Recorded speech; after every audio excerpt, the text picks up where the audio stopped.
ഹരി ഓം. ദശകം 70, ശ്ലോകം 3.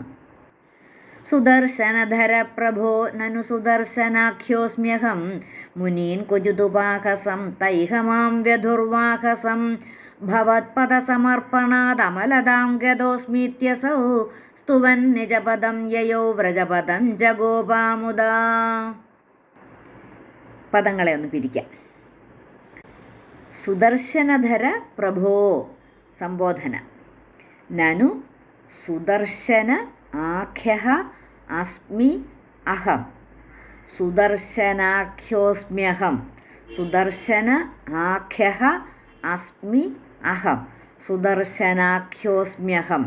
സുദർശനധര പ്രഭോ നനു സുദർശനാഖ്യോസ്മ്യഹം മുനീൻ ക്വചിത് ഉപാഹസം ക്വചിത് ഉപാഹസം ക്വചിദുപാഹസം ക്വചിദുപാഹസം തേ ഇഹ ത ഇഹ തേ ഇഹ ത ഇഹ മാം വെധുഹു വാഹസം വെധുഹു വാഹസം വെധുർവാഹസം മുനീൻ ക്വചിദുപാഹസം ത ഇഹ മാം വെധുർവാഹസം ഭവത് പദ സമർപ്പണാത് അമലതാം ഭവത്പദ സമർപ്പണാദമലതാം ഗതഃ അസ്മി ഇതി അസൗ ഗതോസ്മീത്യസൗ ഗതഃ അസ്മി ഇതി അസൗ ഗതോസ്മീത്യസൗ ഭവത്പദ സമർപ്പണാദമലതാം ഗതോസ്മീത്യസൗ സ്തുവൻ നിജപദം യയൗ വ്രജപദം ച ഗോപാഃ മുദാ. സ്തുവൻ നിജപദം യയൗ വ്രജപദം ച ഗോപാ മുദാ. സുദർശനധര പ്രഭോ നനു സുദർശനാഖ്യോസ്മ്യഹം മുനീൻ ക്വചിദുപാഹസം ത ഇഹ മാം വ്യധുർവാഹസം ഭവത്പദസമർപ്പണാദമലതാം ഗതോസ്മീത്യസൗ സ്തുവൻ നിജപദം യയൗ വ്രജപദം ച ഗോപാമുദാ. ശ്ലോകം 3 അന്വയവും അർത്ഥവും. അപ്പോൾ ഈ ശ്ലോകം 3 ആ വിദ്യാധരൻ ശാപകഥ പറയുന്നതാണ്. എന്നിട്ട് അവസാനം ഭഗവാനെ സ്തുതിക്കുന്നതായിട്ടാണ് ഇതിൽ പറയുന്നത്. ഹേ സുദർശനധര പ്രഭോ അഹം സുദർശനാഖ്യഃ അസ്മി നനു ക്വചിത് മുനീൻ ഉപാഹസം തേ മാം ഇഹ വാഹസം വ്യധുഃ ഭവത്പദസമർപ്പണാത് അമലതാം ഗതഃ അസ്മി ഇതി അസൗ സ്തുവൻ നിജപദം യയൗ ഗോപാഃ മുദാ വ്രജപദം ച. ഹേ സുദർശനധര പ്രഭോ, അല്ലയോ സുദർശനചക്രം ധരിക്കുന്ന നാഥ. ഈ വിദ്യാധരൻ ഭഗവാനെ സംബോധന ചെയ്യുകയാണ്. ഹേ സുദർശനധര പ്രഭോ, അല്ലയോ സുദർശനചക്രം ധരിക്കുന്ന നാഥ.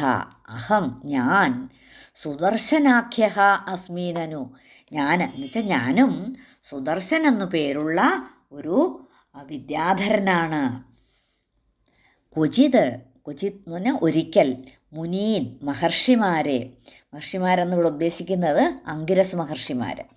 ക്വചിത് മുനീൻ ഉപാഹസം എന്ന് വെച്ചാൽ പരിഹസിച്ചു. ഒരിക്കൽ ഞാൻ മഹർഷിമാരെ പരിഹസിച്ചു. തേ മാം ഇഹ വാഹസം വ്യധു അവരെന്നെ ഇവിടെ ഒരു പെരുമ്പാമ്പാക്കി വിട്ടു, അവരെന്നെ ശപിച്ചു. ആ വിദ്യാധരൻ പറയുകയാണ്, ഞാനൊരബദ്ധം ചെയ്യുകയുണ്ടായി.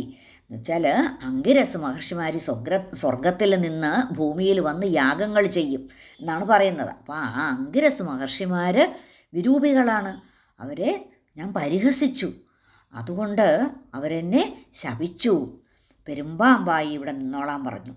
അപ്പോൾ ഈ മഹാത്മാക്കളെ ഒരു കാരണവശാലും നിന്ദിക്കാൻ പാടുള്ളതല്ല അപ്പോൾ എന്നുള്ളതാണ് നമുക്കുള്ള പാഠം. അപ്പോൾ അവരുടെ അന്ധകരണ എപ്പോഴും പ്രകാശിച്ചു കൊണ്ടിരിക്കുകയാണ്. ആ ഉള്ളിലുള്ള പരമാത്മാവുമായി ചേർന്നിരിക്കുന്നവരാണ് ഈ മഹർഷിമാർ. നമുക്കത് സാധിക്കുന്നില്ല, കാരണം നമ്മുടെ ആഗ്രഹങ്ങൾ അതിനൊരു മറയായിട്ട് നിൽക്കുകയാണ്. അപ്പോൾ അവരുടെ മാഹാത്മ്യമാണ് നോക്കേണ്ടതല്ലാതെ അവരുടെ ആ ശരീര സൗന്ദര്യത്തെയല്ല. അപ്പോൾ ആരെയും നിന്ദിക്കാൻ പാടില്ല. എല്ലാവരുടെ ഉള്ളിലും ഈ ചൈതന്യമാണുള്ളത്. ആ ഏത് ചൈതന്യം? ആ ഭഗവാന്റെ, ആ സപ്ത ചിത്ത് ആനന്ദവുമായിരിക്കുന്ന ആ ഭഗവാന്റെ ചൈതന്യമാണുള്ളത്. അപ്പം അങ്ങനെയുള്ളതായിട്ടുള്ള ആ അങ്കിരസ് മഹർഷിമാരെ പരിഹസിച്ചത് കാരണം അവരെന്നെ ഒരു പെരുമ്പാമ്പാക്കി വിട്ടു. അപ്പോൾ നിന്തിരുവടിയുടെ ആ പാദസ്പർശന ഏൽക്കുന്ന നാൾ നിനക്ക് മോക്ഷമുണ്ടാകും എന്ന് അവർ അനുഗ്രഹിക്കുകയും ചെയ്തിരുന്നു. അതാണ് ഭവത് പദസമർപ്പണാത് അമലതാം ഗതഹ അസ്മി. നിന്തിരുവടിയുടെ കാല് തൊട്ടതുകൊണ്ട് ഇപ്പോൾ ഞാൻ നിർമ്മലനായി തീർന്നിരിക്കുന്നു. അപ്പോൾ അങ്ങനെ ശാപമോക്ഷം കിട്ടി. അപ്പോൾ അവർ നേരത്തെ തന്നെ അങ്ങനെ തന്നെ പറഞ്ഞ് ശാപമോക്ഷം കൊടുത്തിട്ടുണ്ടായിരുന്നു. അതനുസരിച്ച് ഭവത് പദസമർപ്പണാത് അമലതാംഗതഃ അസ്മി. നിന്തിരുവടിയുടെ കാല് തൊട്ടതുകൊണ്ട് ഇപ്പോൾ ഞാൻ നിർമ്മലനായി തീർന്നു. ഇതി അസൗ സ്തുവൻ നിജപദം യയൗ. അങ്ങനെ സ്തുതിച്ചുകൊണ്ട് അവൻ അവൻ്റെ തന്നെ സ്ഥാനത്തേക്ക് പോയി. ഗോപാഹ മുദാ വ്രജപദം ച. ഗോപന്മാർ സന്തോഷത്തോടുകൂടി അമ്പാടിയിലേക്ക് മടങ്ങി. നന്ദഗോപരെ ആ പാമ്പിൻ്റെ വായിൽ നിന്നൊക്കെ തിരിച്ച് കിട്ടിക്കഴിഞ്ഞപ്പോഴേക്കും അവർ ഗോപന്മാരെല്ലാം വളരെ സന്തോഷത്തോടു കൂടി അമ്പാടിയിലേക്ക് പോയി. അപ്പോൾ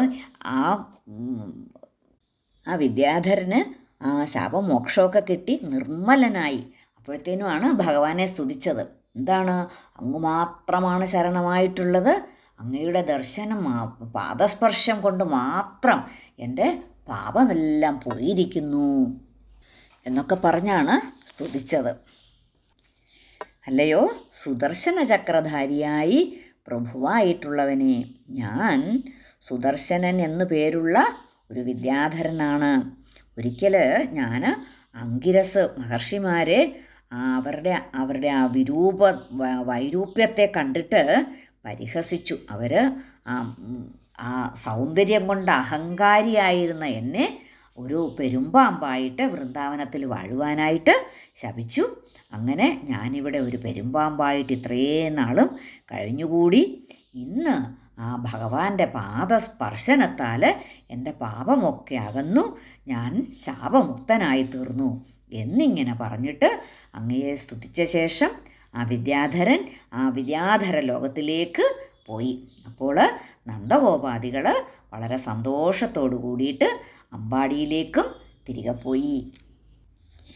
സുദർശനധര പ്രഭോനനു സുദർശനാഖ്യോസ്മ്യഹം മുനീൻ ക്വചുതുപാഹസം തൈഹമാം വ്യധുർവാഹസം ഭവത്പദസമർപ്പണാദമലതാം ഗതോസ്മീത്യസൗ സ്തുവൻ നിജപദം യയൗ വ്രജപദം ച ഗോപാമുദാ.